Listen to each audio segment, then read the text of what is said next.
উচিত না? 6 নম্বর ব্লক 8 নম্বর ব্লক পাশাপাশি আপনারা মা বোনরা প্রতিরোধ গড়ে তুলবেন, লাঠির বাস বানাইবেন, অতি তাড়াতাড়ি এটার ব্যবস্থা হবে। প্রশাসনের কাছে যাবেন, আপনারা প্রশাসনের সহযোগিতা নেবেন, আমাদের কাছে যাবেন, আমরা সহযোগিতা করব।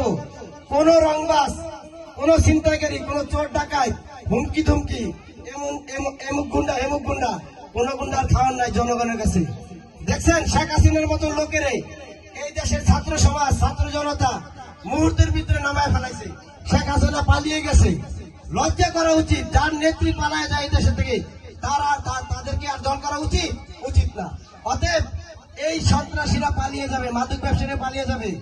কিছু মাদক ব্যবসায়ী আছেন, মা বোনেরা আপনাদেরকে সাবধান করে দিচ্ছি, আপনারা মাদক ব্যবসা ছেড়ে দেন। মাদক ব্যবসা করতে করতে আপনারা টাকা কামাইতে কামাইতে আপনার জিবলা বড় হয়েছে, এখন আর অন্য কোনো কাজ ভালো লাগে না। হ্যাঁ, গার্মেন্টসে যারা মা বোনেরা কাজ করে এই পরিশ্রমটা এখন ভালো লাগে না। বৈশা বৈশাই তো রাতারাতি কোটি কোটি টাকার মালিক হয়ে গেছেন গা। অতএব আপনারা সাবধান, আপনাদের সময় ঘনিয়ে এসেছে। আপনারা এখন দলীয় সাইনবোর্ড লাগান যে আমরা বিএনপি।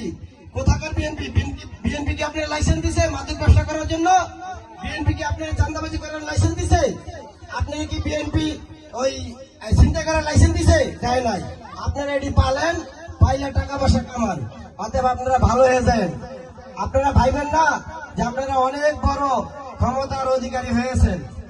আমার জনগণ নিয়ে আমি যেদিন ধরবো এইসব ছিনতাইকারী অতি তাড়াতাড়ি প্রশাসন আপনাদের সাথে থাকবে, প্রশাসন সহযোগিতা করবে।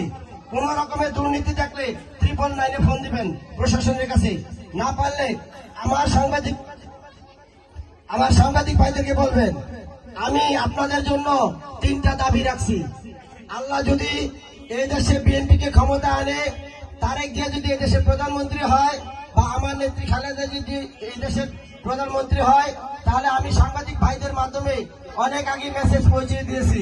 আমি আমার নেতার কাছে চাই, এই এরশাদনগর বান ভাঙা মানুষ, ছিন্নমূল মানুষ, নদী ভাঙা মানুষ, আমরা বাংলাদেশের 68,000 গ্রামের মানুষ, আমরা এখানে বসবাস করি।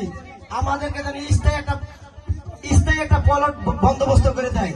এটা আমাদের প্রয়োজন না? আমাদের যেন বহুতল ভবন করে দিয়ে আমাদের প্লটের ব্যবস্থা করে দেয়, অ্যালটমেন্ট করে দেয়। পাশাপাশি আমাদের স্কুল কলেজ মাদ্রাসা দেয়। পাশাপাশি আরেকটা দাবি করেছি, সেটা হলো আমার প্রিয় নেতার কাছে সাংবাদিক ভাইদের মাধ্যমে আহ্বান, তারেক রহমানের কাছে, যে আল্লাহ যদি ওনার এই দেশের প্রধানমন্ত্রী বানায়, বা ওনার মা প্রধানমন্ত্রী ছিল আবার যদি হয়, তাহলে আমাদেরকে একটা ইন্ডাস্ট্রিজ করে দেওয়া লাগবে।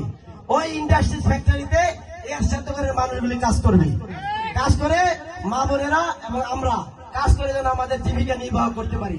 তাহলে কি আমাদের এই 3টা চাহিদা পূরণ হলেই আমাদের সকল কিছু পূরণ হয়ে যাবে না? আর কিছু প্রয়োজন হয়? আমাদের ছেলেমেয়েরা শিক্ষিত, অনেক শিক্ষিত আছে। এই এরশাদনগরের ছেলে একজন ঢাকার একটা অফিসার, এই এরশাদনগরের ছেলে একজন নুরি খেলার ছেলে একজন প্রকৌশলী বড় ইঞ্জিনিয়ার।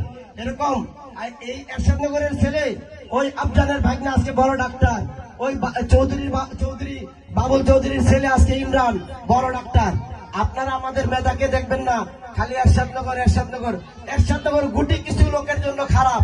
গুটি কিছু লোক, কিছু সন্ত্রাসী, কিছু চাঁদাবাজ, কিছু মাদক ব্যবসায়ী, কিছু ছিনতাইকারী, এখানে 1 দেশ। এই 1 দেশের জন্য আমরা